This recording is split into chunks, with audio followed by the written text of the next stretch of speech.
হঠাৎ করে রাত্রেবেলাতেই কেন ভিডিও করতে হলো বলছি, তার জন্য একদম স্কিপ করা যাবে না, না একদম না। দাঁড়াও তোমাদের একটা জিনিস দেখাই।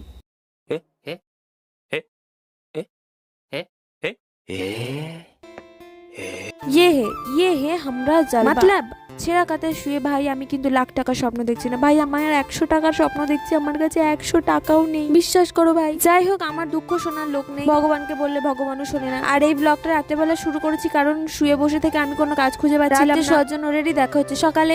ই হাম হে ইয়ে হামারা এক ফুদ্দু সা ঘর হে আর ইয়া কুছ নেই হো রহা। প্রত্যেকবারের মতো, হ্যাঁ প্রত্যেকবারের মতো আমার হিন্দিকে ইগনোর করে আমার ব্লগে ফোকাস করো, বুঝেছো? ফোকাস করো, ফোকাস। কোনো মতে আমার সকাল হয়েছে, মানে এখন সকাল প্রায় 10টা বাজে, আর এটাকে সকাল বলতে আমার লজ্জা করছে। রাত্রে কি যে আমি গরু মোষ চড়াতে যাই ভগবান জানে। সত্যি বলছি, আমি কিন্তু রাত 11টার মধ্যে ঘুমিয়ে পড়ি, আর সকাল 10টার আগে ঘুম ভাঙে না গাইজ। এটা কেন হয় আমার সাথে আমি বুঝতে পারি। যাই হোক, আমার কথা এলোমেলো এলোমেলো হয়ে যাচ্ছে, জীবের